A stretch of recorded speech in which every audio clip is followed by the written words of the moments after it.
అమ్మ ముందుగా మీ అందరికీ నమస్కారం. నమస్కారం అంటే కూడా మీరు చాలా పెద్దవారు. మీ అందరికీ పాదాభివందనాలు. మా ఆహ్వానాన్ని మన్నించి మీ ఇక్కడికి రావాలని చెప్పగానే ఇంతమంది వేములవాడ రాజన్న సన్నిధిలో ఉన్న మీరందరూ ఇక్కడికి వచ్చి మా టీంని బ్లెస్ చేయడానికి వచ్చినందుకు మీ అందరికీ పేరు పేరున ప్రతి ఒక్కరికి ఈ శివశక్తులందరికీ నా పాదాభివందనాలు. మీ అందరికీ తెలుసు, పక్కన కూర్చున్నారు తమన్నా గారు. సో మేము ఓదెల 2 అనే ఓ సినిమాని తీసాము.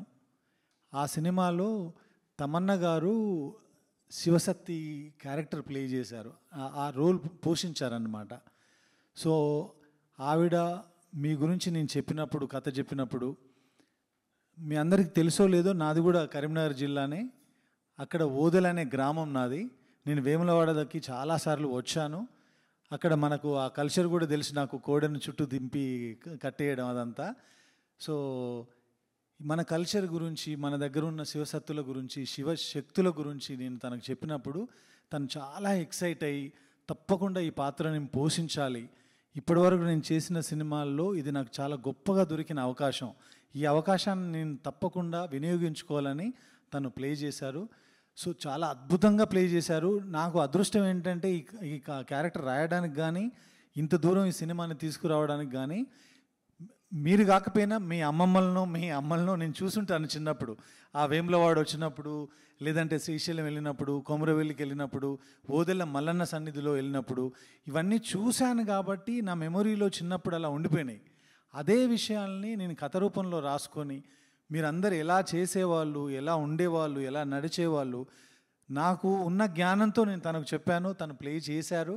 తప్పకుండా రేపు ఈ కల్చర్ గురించి, దీని గురించి తెలిసిన వాళ్ళందరూ కూడా ఈ సినిమాని ఆశీర్వదించి చాలా పెద్ద సక్సెస్ చేస్తారని నేను నమ్ముతున్నాను. సో మీ ఆశీర్వచనం కూడా దానికి ఉండాలి మాకు. శివశక్తులు అంటే మీరు మీ ఫ్యామిలీస్ని వదిలేసి, సంసార జీవితాన్ని వదిలేసి, నాకు తెలిసి వేములవాడలో రాజన్నకు మీ జీవితాలు అంకితం అయిపోయినాయి. అంతే మొత్తం మీరు అక్కడే అంకితం అయిపోయి ఆయన కోసమే బ్రతకాలి, ఆయన సేవలోనే బ్రతకాలి, ఆయనకు ఉన్నటువంటి విషయాన్ని మీరు ప్రజల్లోకి తీసుకెళ్ళాలి. సో అలాంటి శివశక్తులుగా ఉన్నప్పుడు రెగ్యులర్గా రోజు ఎవ్రీడే మీ జీవితాల్లో మీరు చూసే కష్టసుఖాలని కావచ్చు, మీ దగ్గరకు వచ్చి చెప్పుకునేవి వాళ్ళ బాధలు చూసినప్పుడు కావచ్చు, మీ అందరికీ ఏమనిపిస్తుంటుంది, వాళ్ళని ఎలా బ్లెస్ చేస్తారు, ఎలా ఆశీర్వదిస్తారు, మీకు తెలిసినంతలో చెప్తే ఇది మీ ద్వారా ఈ కార్యక్రమం చూస్తున్న మొత్తం యావత్ భారతదేశంలో ఉన్న తెలుగు వాళ్ళకి చాలామందికి సబ్ టైటిల్స్ వేసి మరి మేము చెప్పదలుచుకున్నాం. ఇది మాకు ఎందుకంటే అక్కడ మేము రాజన్న దగ్గర ఉంటాం కాబట్టి మాకు ఒక 10 సంవత్సరాల బట్టి మాకు ఎందుకో దేవుడు అంటే బాగా ఇష్టం అయిపోయింది. దేవుడు కూడా జనాలందరినీ మైక్ దగ్గర పెట్టుకో. దేవుడు కూడా జనాలందరినీ ఇలా ఉండే నా బిడ్డలందరూ నా దగ్గరనే ఉండాలి, మంచిగా ఎల్లకాలం మంచిగా సేవ చేస్తూ మంచిగా బతికి పిల్లల్ని ఇలా మంచిగా ఆదుకోవాలని చెప్పి దేవుడు మాకు ఇట్లా చెప్తారా. మేము ఇప్పుడు శివశక్తులమని అని తెలిసింది. మీరు మా పాత్రలో పోషించినప్పుడు, మాలో స్క్రీన్ మీద కనిపించినప్పుడు మీ ఫీలింగ్స్ ఎలా ఉన్నాయి? నాకు ఏమనిపిస్తుందంటే, సినిమాలో మేము అమ్మాయిల్ని డాక్టర్ కానీ, పోలీస్ ఆఫీసర్ కానీ, వేరే వేరే పాత్రల్లో మేము చూసాము. కానీ ఒక శివశక్తి అనేది ఎవరు స్క్రీన్ మీద అది చూపించలేదు. సో అదే ఒక పెద్ద బాధ్యత. మిమ్మల్ని మేము తప్పగా చెప్పకూడదు, లైక్ కరెక్ట్గా మిమ్మల్ని చూపించాలి అని కోరుకున్నాము. భక్తి అనేది ఒక అందరూ ఎక్స్పీరియన్స్ చేసిన ఎమోషన్ కదా. మనం నార్మల్ సిటీ లైఫ్ కూడా జీవించే వాళ్ళం కూడా భక్తిని అనుభవిస్తాం. ఆ భక్తిని 100,000 మెనీ టైమ్స్ మల్టిప్లై చేస్తే ఎలా ఉంటుందో అదే గుండెలో పెట్టుకుని ఈ క్యారెక్టర్ని జీవించాను. బట్ ఇవాళ రోజు నా గురించి కన్నా, లేదంటే ఈ సినిమా గురించి కన్నా, మా మెయిన్ విషయం ఏంటంటే మీరు శివశక్తులు ఎలా ఉంటారు జనాలకి తెలియాలని. బికాజ్ మీ గురించి చాలా తక్కువ మందికి అర్థమవుతుంది. అంటే కొంతమంది నేను కూడా చాలామందికి చెప్పాను, నేను ఇలాంటి ఒక సినిమా చేస్తున్నాను. సో వాళ్ళు అడుగుతున్నారు, ఓ నాగసాధు లాగా ఉంటారు లేదంటే, సో వాళ్ళకి తెలియదు. కాబట్టి మీతో కలిస్తే మీరు మాకు చెప్తారు, ఈ ప్రోగ్రామ్ మేము అందరికీ చూపిస్తాము, మీ గురించి మీ మీ జీవితం గురించి వాళ్ళకి ఇంకా తెలుస్తుంది, అండ్ ఈ సినిమా మేము ఎందుకు తీసాము అనేది వాళ్ళకి అర్థమవుతుంది. సో మీరు చెప్పాలి, మీరు ఏ ఏ ఏ వయసులో మీరు శివశక్తిగా మారారు అండ్ ఎందుకు మారారు, మీ లైఫ్ ఎలా ఉంటుందో దాని గురించి మాకు కొంచెం చెప్తే చాలామంది తెలుసుకుంటారు. అయితే మేము వెమ్లాడ్లోనే ఉంటాం మేడం. మా పిల్లలకి హెల్త్ బాగాలేకుండే, ఎక్కడికి పోయినా మా పిల్ల ఇప్పుడు నాకు 2 అమ్మాయిలు మేడం. చిన్నప్పటి నుండి హాస్టల్లోనే ఉన్నారు. కానీ వాళ్ళకి హెల్త్ బాగాలేక కడుపు నొప్పి లేసి అట్లా 2 years నేను మొత్తం కరీంనగర్లో దవాఖానలు ఎన్ని ఉన్నాయో అన్నీ చూపించిన మేడం. చూపించినా కానీ ఎక్కడా తగ్గలేదు. తగ్గకపోయేసరికి మళ్ళీ నాలాంటి వాళ్ళు వేరే వాళ్ళు ఉంటారు కదా, వాళ్ళ దగ్గరికి అన్నట్టు వెళ్తే మీ పాపకు హెల్త్ ఖరాబ్ అయింది, హెల్త్ నా స్కానింగ్లు ఏవి తీయించినా ఓకే ఉంది, కానీ ప్రాబ్లం తెలుస్తలేదు, కడుపు నొప్పి లేస్తుంది. అట్లా ఎందుకు లేస్తుంది మేడం, ఇట్లా మరి మా పాప బాగుంటలేదంటే మీరు ఇట్లా మా దాంట్లో ధారణ వేయించుకుంటారు అని అంటారు అన్నట్టు. ఇప్పుడు శివశక్తుల్లాగా అయినామంటే ఫస్ట్ ధారణ వేయించుకోవాలి. అంటే వేములవాడ రాజన్న గుళ్ళో ఆయన సన్నిధానాల్లో పెళ్లి చేసుకోవడం అన్నట్టు ఆయనకు. అయితే అట్లా చేసుకోవాలి అని అంటే ధారణ వేయించుకోవాలంటే నాకు 2 అమ్మాయిలు ఉంటారు, వాళ్ళు డేట్స్ ఉంటారు, పీరియడ్స్ ఉంటారు, వాళ్ళకి మళ్ళీ పెళ్ళిళ్ళు చేస్తే వాళ్ళు డెలివరీలు నేనే చేయాలి. అప్పుడు ఈ పిల్లల పరిస్థితి ఎట్లా అని అంటే మేము అట్లా ఒప్పించుకుంటాము, అట్లా మాట్లాడుకుంటామని మాకు గురూజీ ఉంటాడు అన్నట్టు. ఆ గురూజీ చెప్తే మీరు అట్లా చెప్పి నా పిల్లలకు బాగా చేయించి ఒప్పిస్తే నేను చేయించుకుంటా, నేను రాజన్న గుడిలో పెళ్లి చేసుకుంటా, ఇప్పుడు ఏది ప్రాబ్లం ఉండదు అని అంటే మీరు అట్లా చెప్పండి సార్ అని అంటే సరే అమ్మ అని మా గురూజీ చెప్పినాక వీళ్ళు ఉంటారు కదా, వీళ్ళిద్దరిని తీసుకెళ్ళి అక్కడ ధారణ వేయించుకొని వచ్చినాం అన్నట్టు. వచ్చిన తర్వాత ఇప్పుడు శివ కళ్యాణం అయింది మొన్న మండే. నెక్స్ట్ మండే రోజు అందరం అక్కడికి వెళ్ళాము, సన్నిధానంలో ఉంటాం. పెళ్ళి అంటే ఎట్లా మేడం, మేము పోతామా అక్కడ, మేము కూడా అన్ని రుద్రాక్ష ఉంటుంది చిన్నది, ఆ చిన్నది రుద్రాక్ష వేరే చేంజ్ చేసుకుంటాం. అక్కడ అక్షంతాలు, జీలకర్ర బెల్లం పెళ్ళి ఎట్లా చేసుకుంటారో మనం మా లైఫ్లో సేమ్ అట్లాగే దేవునితో వీళ్ళతో మేము చేసుకుంటాం అన్నట్టు. తల మీద జీలకర్ర బెల్లం పెట్టుకుంటాము, తలంబ్రాలు పోసుకుంటాము, కొత్త చీర గాజులు అన్నీ పెట్టుకుంటాం అన్నట్టు. అట్లా సంవత్సరానికి ఒకసారి పెళ్లి కూతురులానే రెడీ అవుతాం. మనం పెళ్ళి చేసుకుంటే ఎట్లా రెడీ అవుతారో సేమ్ అట్లాగే రెడీ అయ్యి వెళ్తాం. మేము అక్కడికి వెళ్ళి అక్కడ పెళ్ళి చేసుకొని సన్నిధానంలో మాకు అన్న సంతర్పణ పెడతారు, అక్కడ తినేసి ఆ రోజు ఉండి నైట్ మళ్ళీ మేము ఇంట్లోకి వచ్చేస్తాం. ఇక అట్లా మా ఫీలింగ్స్ అనేవి. మేము ప్రొద్దున లేవగానే మొహం కడుక్కొని ఫ్రెష్ అయిన తర్వాత మేము పూజ చేసుకున్నాక మా రుద్రాక్షను కడిగి వాటి వాటర్నే తాగిన తర్వాతనే మంచినీళ్ళు, అది తీర్థం అంటాం అన్నట్టు. మేము వాటర్ని తీర్థంలా తీసుకుంటాం, అది తాగిన తర్వాతనే మిగతా పనులన్నీ చేస్తాం. అంతవరదాకా పచ్చి మంచినీళ్ళు కూడా తాగం. మళ్ళీ మేము ఎవరైనా ఇంటికన్నా పోతే కూడా ఏమీ తినం, ఏం తినకూడదు అంటారు కానీ తినం. మేము ఎట్లున్నామో అట్లనే వస్తాము, మాకు నచ్చింది. మాకు మళ్ళీ మేము ఇట్లా పీరియడ్స్ ఉన్న వాళ్ళైనా డెలివరీ అయిన వాళ్ళ ఇంటికి కూడా వెళ్ళాం, ఎవరైనా చనిపోతే కూడా పోకూడదు అక్కడికి, అట్లా అన్ని నిబంధనలు ఉంటాయి అన్నట్టు. అవన్నీ కట్టుబడి ఉంటేనే ఇంతవరకు ఉంటాం. మేము ఇలా ఉన్నాం, లేకపోతే ఆ రాజన్న అస్సలు ఒప్పుకోడు. ఇక చెప్పలేక బాగా దగ్గర వాళ్ళు ఉన్నారనుకో, ఇవన్నీ తీసేసి దేవుని రూమ్లో పెట్టి చిన్న కొన్ని గాజులు వేసుకొని దేవుని రూమ్లో పెట్టేసి పోయి వచ్చి మళ్ళీ వెమ్లవాడలో స్నానం చేసి అవన్నీ మళ్ళీ తీసుకొని కొత్త వేసుకొని వస్తాం.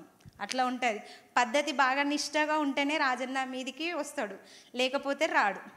రాజన్న మీదికి పద్ధతి ఉంటే వస్తానన్నారు కదా, వచ్చినప్పుడు ఆయన మీ వ్యక్తిగత కుటుంబంలో జరిగిన సమస్యల గురించి చెప్పాలనిపిస్తుందా మీకు, ఊరి సమస్యల? అంటే మన దగ్గర వాళ్ళు ఉంటారు కదా సార్, దగ్గర వాళ్ళు ఉన్న వాళ్ళు వాళ్ళు ఇప్పుడు బాధ ఉంటుంది, నాలో ఉన్న బాధ ఉంది, నా ముంగటున్న బాధ వాళ్ళు ఉంటారు, అలా బాధ భరించలేని వాళ్ళు ఉంటే వాళ్ళు వస్తారు, నాకు ఇట్లా ఉంది ఆపతి, మన ఎన్ని చేసినా తగ్గట్లేదు, మరి నేను ఏం చేయాలి అని అన్న వాళ్ళకు కూడా చెప్తారు. మీకు ఇక్కడ స్పృహలోకి వస్తుంది ఏం చెప్పాలో, అప్పటి వరకు మాకు ఏం తెలియదు, పూనకం అట్లా వస్తుంది అన్నట్టు. అప్పటి వరకు మాకు ఏం తెలియదు. మీరంతా అదృష్టవంతులు, ఆయన మీ లోపలికి ప్రవేశిస్తాడు. ఇక ఆమెకు వస్తుంది ఆల్రెడీ శివదేవుడు, కాశీ విశ్వేశ్వర స్వామి ఉన్నాడు ఆమెలో. ఆవిడని ఇలా చూడడం, దగ్గర నుంచి చూడడం, మిమ్మల్ని కలవడం మా అదృష్టం అండి నిజంగా. మేము అందుకే ఈ సినిమా ప్రారంభోత్సవం కూడా మేము కాశీలోనే చేయడం జరిగింది. ఈ సినిమాకు సంబంధించిన ఏదైతే మేము తీసామో దాన్ని ఫస్ట్ టైం ప్రపంచానికి చెప్పే ముందు దాన్ని తీసుకెళ్ళి కుంభమేళాలో మేము దానికి ప్రజల్లోకి తీసుకెళ్ళడం జరిగింది రిలీజ్ చేసి. ఫస్ట్ నేను డాక్టర్ నుంచే పడ్డా. అయితే రక్తము నాకు తలకాయల రక్తం గడ్డ కట్టింది, ₹1 బిల్లెలుపు కట్టింది. అయితే హాస్పిటల్ అన్నీ తిరిగినాం మేము. హాస్పిటల్ అన్నీ తిరిగితే అమెరికా కూడా వేసుకుపోయారు నన్ను. వేసుకుపోయినా బతకది అన్నారు. ఇక లాస్ట్ ఒక 4 సంవత్సరాలు తిరిగిన నేను. అమెరికా డాక్టర్ ఏమన్నాడంటే ఇక అయిపోయింది ఇంటికి వేసుకోరు అన్నారు. అన్నాక తీసుకొచ్చి గడ్డలేసారు. ఫస్ట్ ఏంటంటే మా చిన్న కొడుకు 9 నెలలోడు పూర్తిగా సీరియస్ ఉంటే ఒక ఆమె చెప్పింది కదా, రాజన్న నమ్మితే మీ కొడుకు బతుకుతాడు అని అన్నారు. ఈ ఐసు లెక్క అయిపోయింది ఆయన. ఫస్ట్ పరమం అది ఎమ్లవాడ అన్నది మాకు తెలియదు అప్పుడు. మాకు యాదగిరిగుట్ట కొండగట్టు అదే ఉండే. ఇక నా అమ్మంగానే ఒక 5 నిమిషాలకు మా కొడుకు లేచిండు. ఇక అట్లా సోమవారము సంవత్సరానికి ఒకసారి పోయినాం మేము. ఒక 25 సంవత్సరాలు అవుతుంది కావచ్చు. పోయినాక ఒక 4 ఏళ్ళు 5 ఏళ్ళకు కాశీ విశ్వనాథుడు వచ్చి ఇంట్లోనే ముసలైనగా వచ్చుడు పెట్టిండు. వచ్చుడు పెట్టినాక ట్రాక్టర్ నుంచి పడ్డా నేను. ఇక అది నొప్పి లేచింది బాగా. నొప్పి లేచినాక కూడా ఇదేంది మేము సంవత్సరానికి ఒకసారి పోయినాక ఇంత బతకదా అంటారు అని లాస్ట్ గడ్డలో కూడా వేసారు నన్ను. గడ్డలు వేసినాక మా చిన్న కొడుకు 10వ తరగతి ఎగ్జామ్ రాసి హైదరాబాద్ వచ్చిండు. హైదరాబాద్ వచ్చినాక మళ్ళీ ఇట్లా గడ్డలు వేసిర్రు అనగానే ఎక్కడి నుంచి ఆడికి వచ్చినాక నా పొడుగు వండి ఈ సంవత్సరం ఏం లోడపోలేదు, అందుకే మా అమ్మ చచ్చిపోలేదని ఏడుచుడు పెట్టిండు. ఏడితే కళ్ళు తెరిచిందట. నేను తెరిచినాక తీసి లోపలేసారు. లోపలేసినాక హైదరాబాద్ ఒక ఆమె వచ్చి లేదు నాకు జోల పట్టాలి, జోల పడితే నేను బతికితా అని రాజన్న వచ్చి ఆమెకు చెప్పిండు. నేను పట్టా అని అన్నా. కానీ పట్టినాక నాతోటి ఒక 20 మంది బతికారు. ఒక ఆమెకు 5 ఏళ్ళ పిల్లకు పేగు మడత పడ్డది. అయ్యో హాస్పిటల్ పంట తిరుగుతుంటే గిట్లెట్లయితుంది. నాకు కాశీ విశ్వనాథుడు ఒక చిన్న పిల్లగాని రూపంలో వచ్చి వాళ్ళని ఎందుకు రక్షించవు, వాళ్ళని ఎందుకు రక్షించవు అన్నాడు. అయ్యో మీ గిట్లుందా మీ ఒంటిలా, మీ పిల్ల ఒంటిలా అంటే నిజమే శివుడు అని అన్నారు. అంటే ఆ పిల్లకు ఫోన్ల ధరనే బాగా చేసిన. ఫస్ట్ కరీంనగర్ జిల్లాలో 3 కర్ణ వచ్చి వేసుకుపోతుర్రు. చిన్న పిల్లలు ఉన్నారు వాళ్ళకు. అయ్యో వాళ్ళు బతకాలి కదా, మన కుటుంబం వెనుక వాళ్ళని కాపాడాలి నేను. ఈ రాజన్న లేడా గుళ్ళే అని రాజన్నకి మొక్కాలే అంటే వాళ్ళని కూడా తీసుకొని చాటు పెట్టేటోళ్ళని వాళ్ళని బతికిచ్చిండు. నేను కూడా బతికిన. పిల్లలు కానోళ్ళకు 15 ఏళ్ళు 20 ఏళ్ళు ఇట్లా ఆయాసపడ్డోళ్ళకు అయ్యో వాళ్ళు ఇంత ఆయాసపడుతుర్రు అన్నాక మళ్ళీ నాకు రాజన్న అయినా యమలాడ రాజేశ్వర స్వామి, కాశీ విశ్వనాథుడు, మా దిక్కు సిద్ధేశ్వరుడు ఉంటాడు. వీళ్ళు ఒక గిట్లనే నీళ్ళక తెల్ల బట్టలు వేసుకొని అమ్మ వాళ్ళకి పిల్లలు లేక అల్లాడిస్తుర్రు, నువ్వెందుకు అట్లుంటున్నావు, మేము లేమని ఇవ్వంట్లే, నువ్వు వాళ్ళని బట్టు వాళ్ళకి సాయం చెయ్యి అంటే నేను ఒక 60-70 మందికి సంతానం ఇప్పించిన, ఒక 30 మందికి పెళ్ళిళ్ళు చేసిన. ప్రాణాలు పోయేటోళ్ళకి కూడా నేను కాపాడిన. కానీ నేను రూపాయి తీసుకోలేదు. ఎందుకంటే నా ఇంట్లో ఆపతి వెనక సిరి, ప్రజలని నేను కాపాడాలి. యమలాడకు ప్రజలు ఇంత పెరగాలి. మీరే ఇంకేముంది, ఆయన శివయ్య మీ రూపంలో ఉన్నాడు. భక్తి అంటే అది డెఫినెట్గా మేమిద్దరం ఈ సినిమా షూట్ చేసేటప్పుడు ఎంత స్ట్రాంగ్గా ఫీల్ అయ్యాము. అండ్ మీకు తెలియాలి సర్ వైఫ్ యాక్చువల్లీ చాలా పెద్ద, she's a very big Shiv bhakt. And ఆమె నన్ను చాలా ఇన్స్పైర్ చేసింది యాక్చువల్లీ. Yeah very very. ఆమె నాకు ఒక శివలింగం కూడా ఇచ్చింది. నేను నా ఇంట్లో అది నా టెంపుల్ ఉంటుంది, అక్కడ నేను దానికి స్థాపన చేశాను. సో మిమ్మల్ని చూసి నిజంగా మేము మీ లైఫ్ ఎలా ఉంటుందో అది అర్థం చేసుకోవడానికి నిజంగా మేము చాలా ఎక్సైటెడ్గా ఉన్నాము. మేడం ఇది ముందటికి నడిపితే నువ్వు మంచిగా పైకొస్తావు, మాకు కూడా అన్నది మాకు కూడా విలువ పెరుగుతుంది, నీకు కూడా నువ్వు గొప్పతనం వస్తుంది. Through you Vemulawada Rajanna Shiva people. Vemulawada అంటే ఏంది, రాజరాజేశ్వరుడు అంటే ఏంది, రాజరాజేశ్వరు అంటే ఏంది, పార్వతి ఏంది అన్నది నీ ధరణ ముందుకు నడవాలి. శివుడి నేమ్ మీ ద్వారా పీపుల్ లోకి వెళ్ళాలనేది తన విషయం అంట, నా కోరిక. Thank you so much. మీరు ఇలా చెప్తుంటే నాకు యాక్చువల్లీ నేను చాలా చాలా ఫీల్ అయిపోతున్నాను. Thank you so much. Life మీరు చెప్పినవి విన్న తర్వాత, మీరు అంత పెద్ద ఇన్సిడెంట్ జరిగిన తర్వాత మీరు సర్వైవ్ అవ్వడమే శివుడి యొక్క కృప, శివుడి యొక్క అంతే ఆయన దయ. మళ్ళీ మీ ద్వారా మినిమం 100 ప్రాణాలు కాపాడారు. దానికి మించిన శివశక్తి ఇంకేమంటే శివుడి యొక్క శక్తి. 100 ప్రాణాలు కాపాడిన నేను ఒక 150 మందికి సంతానాలు కూడా ఇప్పించిన. Oh my god. అంటే నాకున్న చిన్న బ్రెయిన్కి, నాకున్న జ్ఞానానికి నాకు అర్థమైంది ఏంటంటే, ఊర్లో ఏవైనా నెగిటివిటీ అంటే చెడు ఏదైనా జరుగుతున్నా, లేదంటే ఏదైనా క్షుద్ర శక్తులు ఉన్నా దాన్ని పారద్రోలడానికి కూడా మీకు దేవుడు మనిషి లోపలికి పూనకం రూపంలో వచ్చి మీకు చెప్తాడు. సో మీరు ఊరును కాపాడడానికి యాక్చువల్గా చెప్పాలంటే మీరు అందరు అమ్మవార్లు, మీరు అందరు దేవురు, భవానీ మాతలు మీరందరూ. అంటే మీ ద్వారా చాలా మందికి తెలుస్తుంది శివశక్తులు యాక్చువల్లీ ఎలా ఉంటారు. అండ్ ఎవరు మాకు చెప్పొచ్చా, లైక్ మీరు ఒక రోజులో మీ రోజు ఎలా గడుపుతుంది? మీరు ఇప్పుడు మీరు మామూలు వ్యక్తిని చూస్తున్నారు, వాళ్ళని చూసి మీ లైఫ్ చాలా డిఫరెంట్గా ఉంటుంది. మీకు మంచి రోజులు చెడు రోజులు అలా జరుగుతాయా, లేదంటే మీరు ఎలా ఫీల్ అవుతారు? మీరు ఆల్వేస్ హ్యాపీగా ఫీల్ అవుతారు?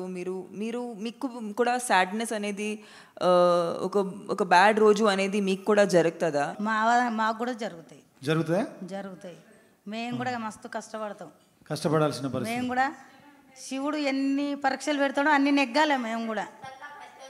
ఇప్పుడు నాయి చెప్తే అయితే నువ్వు షాక్ అవుతావు మేడం. మస్తు నరకం అన్ని చూపించినాయి, అన్ని నెగ్గుకుంటున్నా నేను. వచ్చినా ఇప్పుడు శివునిలో లోకమైన పరీక్షలు పెడతాడు. ఇప్పుడు నాకు 9 సంవత్సరాల సంది పెట్టిండు పరీక్షలు. నేను పిల్లల్ని కూడా ఇచ్చిపెట్టి నేను గుట్టల పంట తిరిగి వచ్చిన 7 సంవత్సరాలు తిరిగి వచ్చిన నేను. అబ్బా అమ్మ, ఇప్పుడు మీరేమో శివశక్తులు, మీరే మా కష్టాలు తీర్చేవాళ్ళు. మరి ఇందాక మీరు అంటున్నారు మీకు కూడా కష్టం వస్తుందని. ఆ కష్టం ఇంకోరి కష్టం తీర్చడం కోసం వచ్చే కష్టమా, లేదంటే మీ జీవితంలో మీ కుటుంబంలో వచ్చే కష్టమా? నా కుటుంబంలో నాకే వచ్చింది కష్టం. మీకే వచ్చింది. అయినా దాన్ని తట్టుకొని దానిలోంచి నెట్టుకొని బయటికి వచ్చి మళ్ళీ రాజన్న సేవ చేసుకుంటున్నారు. చేస్తున్నా, ఇంకా ప్రజలకు చేస్తున్నా, నా ఇంట్లో చేస్తున్నా. ఎట్లా అని సార్ చెప్తున్నా. నా కొడుకు, నేను 8 సంవత్సరాలు నా కొడుకు స్కూల్కి వెళ్తుండు, నెత్తురు వస్తున్నా అంటే మేము నమ్మలే. మా అబ్బాయి అయితే పిల్లలు చెప్పినా, నేను ఎవరు చెప్పినా నమ్మలే. అప్పుడు పనిపోతున్నా నేను, నమ్మక అంత ఒకసారి ఇంటికాడనే ఉండి చూసిన నేను. ఆ పిల్లాడు అక్కే నిజమా, అయ్యో పిల్లలు ఆటపాటలతో ఇట్లా అబద్ధం ఆడతారు అని నేను నమ్మలేను. చూసినాక నిజమే అన్నారు. నేను నలుగురు దగ్గరికి 3 దగ్గరికి పోయినా. నువ్వు రాజనన్ను వేసుకో, మీ ఎక్కడ కానింగ్ తీసినా ఏది రాలేదు. రాజనన్ను అన్నాడు. అయినా చేయించుకున్నాక కూడా కష్టాలే పెట్టిండు నన్ను చాలా వరకు. అయినా ఇప్పటికైనా మస్తు కష్టపడుతున్నా నేను. కానీ ఎక్కడ ఏ దారి లేకుండా మళ్ళీ తండ్రిని కొలుతూనే ఉన్నా. కానీ ఎక్కడైనా కొంచెమైనా ఇయ్యగలుగుతాడు కావచ్చు అని ఆశ కొద్ది నేను అంత బమల ఇంకా అసలు రాజన్నను కొలుతూనే ఉన్నా. చూసారా మరి, అన్ని కష్టం వచ్చినా మీరు రాజన్న వదలట్లా. నాకు నా తినే పరిస్థితిలో నేను లేకున్నా కానీ నా పిల్లలకు ఇచ్చిండు కదా రాజన్న జోలై, అడకచ్చైనా పెట్టుకుంటా అన్న ఉద్దేశం కొద్దీ నేను నా పిల్లలను నా భర్తనైనా కాపాడుకుంటూ వస్తున్నా. అమ్మ, మీరు మీ సాధనలో ఏం చేస్తారో కొంచెం మాకు చెప్తారా? నాకు సమస్య ఏమొచ్చిందంటే, మా భర్త ఉన్నప్పుడు, మా భర్త లేడు, చనిపోయిండు. 12 సంవత్సరాలు అవుతుంది. భర్త చనిపోయినాక నాకు ముందే రాజన్న అందరి ద్వారా ఇట్లా చెప్పిర్రు, నేను చేయించుకోలేదు. ఇక మంత్రాలు యంత్రాలు మాకు పడలేవు, మా కుటుంబానికి చేసిర్రు బాగా పడకుండా. ఆయన ఆ రకంగానే చనిపోయిండు. ఇక పిల్లలు కూడా మంచిగా లేరు, ఇల్లు విడిచిపెట్టి 4 సంవత్సరాలు బయట ఉన్నా. మళ్ళీ ఇక చేయించుకుంటే నలుగురు ఏమనుకుంటారు అట్లా అని చేయించుకోలే. మా చిన్న అబ్బాయి చనిపోయే పరిస్థితులు ఉన్నాడు. ఇక దవాఖానలో కార్తీక్ హాస్పిటల్ తీసుకోవద్దు, గంటకు 5,000 ఒడిచినాయి. ఇక నాకు కూడా ఆరోగ్యం బాగాలేదు, షుగరు, థైరాయిడ్, బీపీ ఇవన్నీ అనారోగ్యంగా బాగాలేను. భర్త చనిపోయినాక ఉంటాయి కదా పరిస్థితులు బాగుండయి. చేనేత కార్మికులమని ఆర్థిక పరిస్థితిగా బాగాలేము అప్పుడు. ఇక అప్పుడు అబ్బాయి కూడా మంచిగా చదువుకున్నాడు, మా పెద్ద అబ్బాయి 10th చదువుకుంటుండు. ఆయనకి మంచి మార్కులు వచ్చినాయి, ప్రీ సీట్ వచ్చింది. ప్రీ సీట్ రాని వాళ్ళకి 2,25,000 కట్టాలి. ఇక సరే ఆ అబ్బాయిని చదివిమని అన్నారు పార్టీ ద్వారా. మళ్ళీ ఇక చిన్న అబ్బాయి బాగాలేడు, చనిపోయే పరిస్థితిలా వచ్చిండు. అయితే శివయ్యనే నాకు ఇట్లా శివయ్య మనుషులు ఇట్లా అట్లా చేయించుకున్నవారు కళలో కనబడి చెప్పిండ్రు, నీకు ఉన్నా అని చెప్పేసి ఇట్లా అన్నారు. ఇక ఆయనకు గంటలలోనే పానం పోతుంది అన్నారు. ఏది మా చిన్న అబ్బాయికి డెంగ్యూ జ్వరం వచ్చింది. కరీంనగర్ చెల్మనానందరావు దవాఖానలో వేసిర్రు. వేస్తే ఇక అప్పుడు ఎవరేమన్నా అనుకొని నేను చేసుకుంటా అని మొక్కిన. నాకు కళలో మస్తు కనబడ్డాడు దేవుడు. ఆ దేవుణ్ణి వేసుకున్న సుంది నాకు కష్టాలు ఏం లేవు. తమన్నా, ఈ మూవీలో ఈ సినిమాలో మీ పాత్ర పోషించారు. జనరల్గా మీరు సినిమాలు ఇవన్నీ చూడరు కదా, మా కోసం ఈ సినిమా చూస్తారా? చూస్తాం తప్పకుండా. అంటే మిమ్మల్ని ఇన్స్పైర్ చేసుకొని మేము రాసుకున్నాం, తీసుకున్నాం. తప్పకుండా కలవాలి, చూడాలి అనే వచ్చాము. ప్రేమ, మీ మీద ప్రేమ కొద్దే వచ్చాం. మమ్మల్ని ఎవ్వరు ఇంతవరకు గుర్తించలేరు.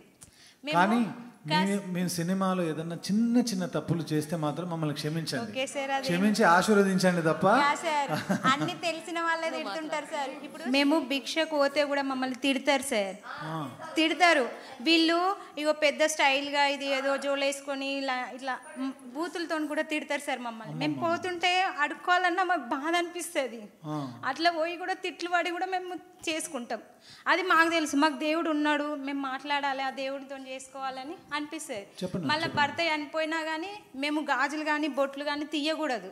కానీ మమ్మల్ని ఏమంటారు తెలుసా, భర్త చచ్చిపోయినా కానీ అది గాజులు వేసుకుంటుంది, గాజులు వేసుకుంటుంది.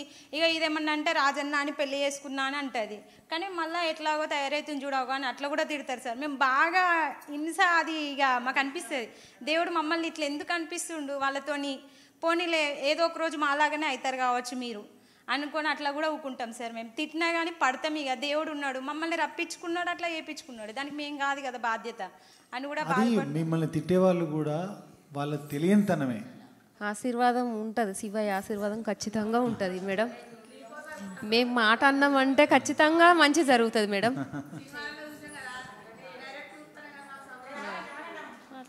నమస్కారం మేడం.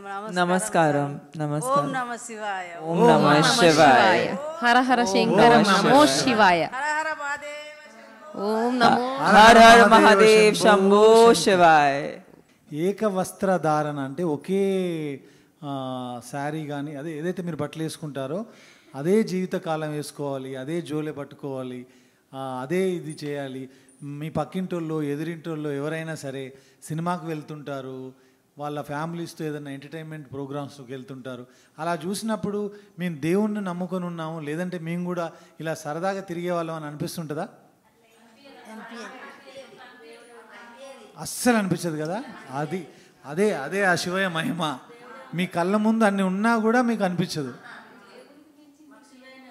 మీరు ఇంట్లోంచి బయలుదేరితే మళ్ళీ ఇంటికి వచ్చేదాకా పచ్చి గంగ కూడా ముట్టరని అంటారు, నిజమేనది? వేరే వాళ్ళ ఇంట్లో తినరు. ఇప్పుడు పెళ్ళిళ్ళకైనా భోజనం పనికొస్తుంది మాకు. మిగతా మళ్ళీ పుట్టెంటుకలు అవి పనికొస్తాయి మాకు. వేరే అంటే ఇప్పుడు సారీ ఫంక్షన్ అంటారు, అది పనికి రాదు మనకు. చనిపోయిన కాడిది పనికి రాదు. ఆడపిల్ల పుష్పవతి అయినప్పుడు చేసి డెలివరీ అయింది, డెలివరీ అయితే వెళ్ళకూడదు, వెళ్ళం. ఇక మనకు అక్క చెల్లె దగ్గర వాళ్ళు అయితే ఇవన్నీ తీసి బంధం అనేది భగవంతునికి అయితే తెలుసు కదా, మన ఆత్మ కొట్టుకుంటది కదా, అక్క తమ్ముడు ఆ చెల్లె అని. ఆ ప్రాణం ఆగదు కదా. కన్న తల్లి అయినా మన అత్తగారి కుటుంబం అయినా అది దగ్గర వాళ్ళు, ఆ దేవుడిచ్చిన బంధమే కదా. చాలా మనసుకి చాలా కష్టంగా ఉంటుంది. కష్టంగా ఇంట్లో మనిషి దూరం అయిపోయాడు, చనిపోయారు అన్నప్పుడు వెళ్ళలేకపోతే. ఇప్పుడు మా అమ్మ నాన్న చనిపోయిండు, అప్పుడు ఏం చేయాలి? నేను తీయాలి కదా. నాన్న కాబట్టి దేవునికి అమ్మ నాన్న తర్వాతనే దైవం కదా. ఫస్ట్ మనం వచ్చిందే అమ్మ నాన్న దగ్గరికి వెళ్ళి, కాబట్టి అమ్మ నాన్న కంటే మించిన దైవం అయితే ఉండదు కదా. ఆ దేవునికి అన్ని మొక్కి అక్కడ పెట్టేసి పూజ గదిలో పెట్టేసి మనము అవన్నీ కార్యక్రమాలు అమ్మ వాళ్ళ ఇంటికాడ అవన్నీ అయిన తర్వాత మనం అక్కడ ఏం తినము, మన ఇంటికి మనం వచ్చేస్తాము. కానీ చూసుకుంటాం కదా, బాధ్యతలు అనేటివి చూసుకుంటాం కదా. తర్వాత మళ్ళీ గంగస్నానము ధర్మపురికి పోయి గంగస్నానం చేసి వచ్చి మళ్ళీ శివయ్య దగ్గరికి పోయి వచ్చిన తర్వాత అక్కడ శివయ్య చెట్టు కాడ దీపం ముట్టించిన తర్వాతనే మళ్ళీ మన ఇంట్లో పూజ చేసుకుంటాం, అప్పుడు వేసుకుంటాం. అంత నియమంగా ఉంటాం సార్. ఇక అట్లా సుస్థి ఉంటుంది మనకు, అక్కడికి పోయినందుకు మనకు సుస్థి ఉంటుంది. కానీ మళ్ళీ ఇప్పుడు మేమంటే మాకు ఆ నమ్మకం ఉంది, తమన్నా గారికి ఆ నమ్మకం ఉంది. ఇలాంటి ఒక సినిమా మేము చేసాము, రాసి తీసాము. ఇప్పుడు ప్రజల్లోకి 17వ తారీఖు ఏప్రిల్ 17వ తారీఖు రాబోతుంది. చాలామందికి ఏముందంటే ఈ శివశక్తులకి దేవుడు వస్తాడా, వాళ్ళకి కనిపిస్తాడా, శివయ్య వీళ్ళకి కనిపిస్తాడు. నాకు కూడా ఒక ఇంత నమ్మకంతో కూడా మళ్ళీ నేను ఒక మాట అడుగుతాను మిమ్మల్ని, మీకు శివుడు కనిపిస్తాడా? కనిపిస్తాడు సార్. కలలో కనిపిస్తాడా లేక ఎట్లా? కలలో కనిపిస్తాడు. కలలో కనిపించి ఆ ఊర్లో కానీ ఆ మనుషులకు కానీ వచ్చే కష్టం మీతో చెప్తాడు, అది మీరు ప్రజలకు చెప్తారు. చెప్తాం. అది దేవుని రూపంలో ఎట్లా కనబడతాడు, కనబడు. ఇప్పుడు మనిషి, ఇప్పుడు దేవుడు మనుషులము, మేము మగవాళ్ళు కానీ ఆడవాళ్ళం కానీ రాజన్న మనుషులు ఉంటారు కదా, అట్లా పోషమ్మ ఎల్లమ్మ ఇట్లా ఏడ్చుకున్న వాళ్ళు ఉంటారు కదా, వాళ్ళ ద్వారా చెప్పిపిస్తాడు మనకు కళలో. ఒక్కసారి నమ్మలేదనుకో, మర్చిపోయినట్టయితే మళ్ళీ మళ్ళీ మనకు ఏదైనా కష్టం వచ్చినప్పుడు కానీ కళలో నీడలో కనబడి చెప్తూ ఉంటారు. అప్పుడు మనం నమ్మకము ఉండి మనం చేసుకున్నాం అనుకో, మన మనసులో మనం నమ్మకం ఉండి ఏదైనా చేసుకున్నాం అనుకో, మనకు నిజం అనిపిస్తుంది. అప్పుడు దేవుడని నమ్మచ్చు కదా. కరెక్ట్. ఇప్పుడు చూసారా, మన ఆత్మసాక్షిగా మనం నమ్ముకొని ఎవరికి చెప్పకు, మీరు ఒకటి అనుకున్నారు అది నిజమైతే నాకు దేవుడు, లేకపోతే లేదని మనం అదిలో అనుకుంటాం కదా. అప్పుడు మనం నిజం అనిపించినప్పుడు అయితే నమ్మాలి కదా. అవునవును. అది మళ్ళీ ఇంకొకరికి చెప్తాము. ఇది ఇక్కడ ఉన్న వాళ్ళు, మన కెమెరా టెక్నీషియన్స్, ఇక్కడ ఉన్న డైరెక్టర్స్, ఇక్కడ ఉన్న మిగతా వాళ్ళు, అలాగే సామాన్య ప్రేక్షకులు, సినిమా చూసేవాళ్ళు, బయట ఉన్న ప్రపంచంలో చాలామందికి శివుడు కనిపించడు. మా ప్రయత్నమే ఈ సినిమా ద్వారా ఒక భక్తురాలు నిజంగా శివుణ్ణి కొలిస్తే శివుడు దర్శనమై వాళ్ళకి కనిపిస్తాడు. సో ఇలా కనిపించిన వాళ్ళందరికీ సినిమాలో మేము శివుణ్ణి చూపిస్తాం. ఒక మాటలో చెప్పాలంటే సినిమా ఓదలటు అదే. ఇప్పుడు మాకు కనబడాలా అంటే కూడా ఇప్పుడు మాకు దేవుడు వచ్చి కూడా చెప్తారు కదా సార్, అప్పుడు నమ్మాలి కదా. నమ్మాలి. అయ్యో నేను చూసా మాకేమి ఆపద ఉంది అని వీళ్ళు నిజమా అబద్ధమా అని కూడా మనం అడిగిన మన మనసులో అడగకపోతే కూడా వాళ్ళు చెప్తారు. అప్పుడు నిజమే కదా, మన మనసు లోపల ఉన్నాయి. చిన్నతనంలో అమ్మ మాకు, నేను 5వ క్లాస్ 5th స్టాండర్డ్లో ఉన్నప్పుడు మా గ్రాండ్ మదర్ నానమ్మ, ఆవిడ హెయిర్ అంత ఇలా వేసుకొని బొట్టిలా అనుకొని తను అలా చెప్తా ఉంటే నేను తెలియని తనంతో నేను తన మీద జోకులు వేసేవాడిని. నిజంగా నీకు లోపలికి ప్రవేశించాడా శివుడు, ఊరికే చెప్తున్నామని. తర్వాత ఒకరోజు ఆవిడ ఏం చేసిందంటే, ఇది మా ఊర్లో మా ఓదల్లో అందరికీ తెలుసు, మా విలేజ్ పీపుల్ అందరికీ. తను ఒకరోజు మాట్లాడుతూ ఇలా చేసేసి ఇటు పక్కన గడ్డివాములు అంటారు కదా, ఎండుగడ్డి మనం గేదెల కోసం వాటి కోసం తెచ్చి పెడతాం, అక్కడ పెట్టొద్దురా, అక్కడ పెడితే కాలిపోతుంది అందన్నమాట ఆవిడ అనింది. ఎవరు పట్టించుకోలే ఆమె. ఆమె పేరు నరసమ్మ, మా నానమ్మ పేరు. కరెక్ట్గా 24 గంటలు గడవక ముందు అక్కడ పెట్టిన గడ్డివాములు మొత్తం కాలిపోయినాయి. నెక్స్ట్ డే మొత్తం this happen in my village. 24 గంటలు జరగక ముందే అక్కడ పెట్టిన గడ్డివాములు మొత్తం కాలిపోయినాయి. కారణం ఎవరికి తెలియదు. మళ్ళీ ఆవిడ చనిపోయేంత వరకు, లాస్ట్ ఒక 3-4 ఇయర్స్ బ్యాకే చనిపోయారు. ఆవిడ చనిపోయేంత వరకు తనే వెళ్ళి మంటలు ఆర్పిందనమాట. ఈ కాళ్ళన్నీ కాలిపోయి ఆ గుర్తులు అలాగే మిగిలిపోయినాయి. ఆవిడే వెళ్ళి మంటలు ఆర్పడే ప్రయత్నం చేసింది, బట్ మిగతా వందలాది మంది జనం హెల్ప్ చేశారు. కానీ ఈవిడ అందులో దూకేసి ఆ మంటల నుంచి నడిచేసి శివయ్య వీటిని ఆర్పి, ఎందుకంటే పక్కన ఇల్లు ఉన్నాయి, అది అంటుకుంటే ఓదల చాలా ఇళ్ళకి ఆ మంటలు అంటుకొని కాలిపోతాయని. సో ఇట్లా వాళ్ళని చూసి ఆ రోజు నుంచి ఇంకా అప్పటి నుంచి నేను ఆమెను చూసి కామెంట్ చేయడం ఆపేసా. చిన్నతనం తెలియదు, ఏంటి ఇలా అంటున్నారు, హెయిర్ ఇలా అంటుంది, ఇది ఏంటి అని. సో అలా నాలాంటి వాళ్ళు చిన్నప్పుడు అలాంటి తప్పులు చేసిన వాళ్ళందరికీ, మీలాంటి వాళ్ళని ఈ కార్యక్రమం ద్వారా, తమన్నా ద్వారా, ఇప్పుడు ఈ సినిమా ద్వారా శివుణ్ణి కొలిస్తే జరిగే మంచి విషయాలు తెలియాలనేదే మా ప్రయత్నం. తప్పకుండా మీ అందరి ఆశీర్వచనంతో ఈ శివతత్వం, ఈ శివశక్తుల శక్తి ప్రజల్లోకి వెళ్ళాలని మనస్ఫూర్తిగా కోరుకుంటున్నాను నేనైతే. Thank you sir. మేము ఈ సినిమా తీసేటప్పుడు ఒకే ఒక తప్పు చేశాము. మీలాగా మీ స్మైల్, ప్రతి ఒక్కరికి ఉన్న నవ్వు ఇంత అద్భుతంగా ఉంటుంది. అది మేము ఈ క్యారెక్టర్లో చూపించలేకపోయాము.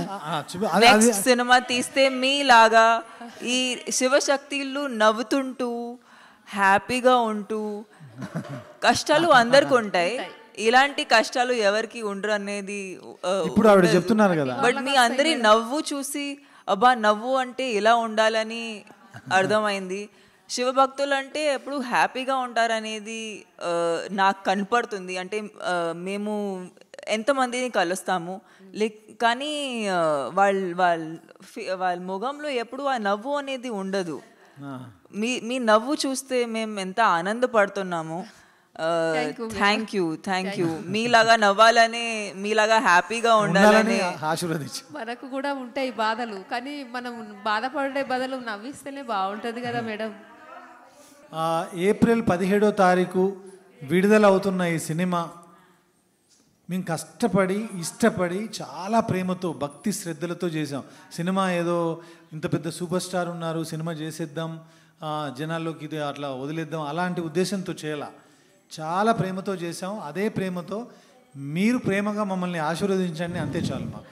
మీకు మా మీద కథ రాయాలని ఎలా అనిపించింది మేడం? సార్ అంటారు, సార్ రాశారు కదా. ఎలా ఎందుకు రాయాలి? ఎందుకు ఇందాక చెప్పాను కదా, ఆ ప్రాంతం నుంచి వచ్చిన వాడిని, అక్కడ చూసిన వాడిని కాబట్టి శివుడి తత్వాన్ని లేదంటే శివుడి భక్తిని ఒక కథలో చెప్పాలని అనిపించడానికి కారణమే నేను అక్కడ పుట్టడం వల్ల, అంతే. 17th April మా సినిమా వదిలా 2 రిలీజ్ అవబోతుంది. మీ ఆశీస్సులతో మేము ఈ రిలీజ్ మంచిగా జరగాలని, అందరికీ నచ్చాలని కోరుకుంటున్నాము. సో ప్లీజ్ మీ ఆశీస్సులు ఇవ్వండి. Thank you.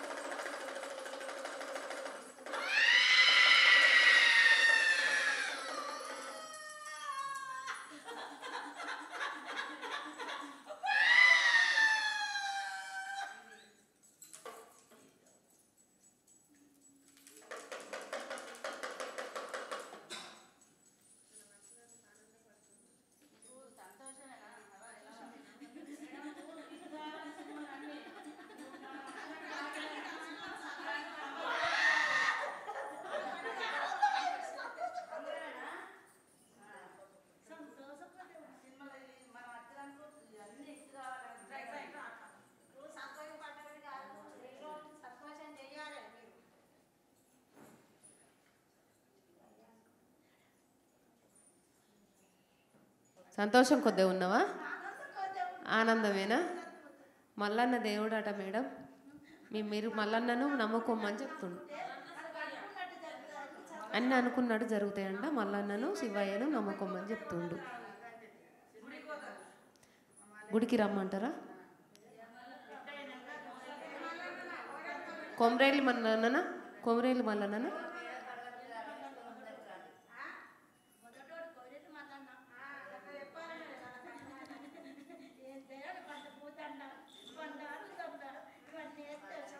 వండారి బంతిపూల దండ మల్లన్న దేవునికి వేసిరమ్మంట.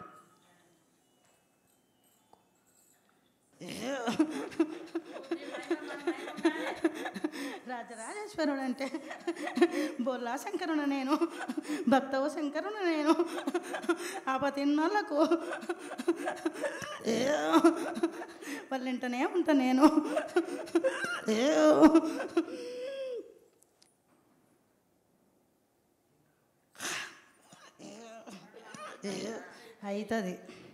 అవుతుందా? రాజరాజేశ్వరుడు అంటే ఏంలో వాడంటే ఏందో నీ ధారణనే తెలిసిపోతుంది. రాజరాజేశ్వరుడు అంటే ఏందో రాజన్న ఏంటో అన్నది.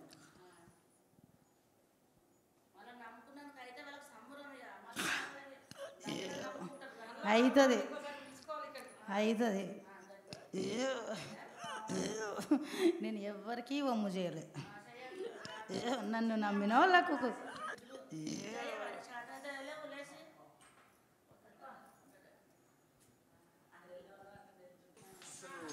ఒక 20-30 ఏళ్ళ తర్వాత మళ్ళీ ఇలా చూడడం జరిగింది వీళ్ళని. అమ్మా తప్పకుండా అమ్మా 2 ఏళ్ళ తర్వాత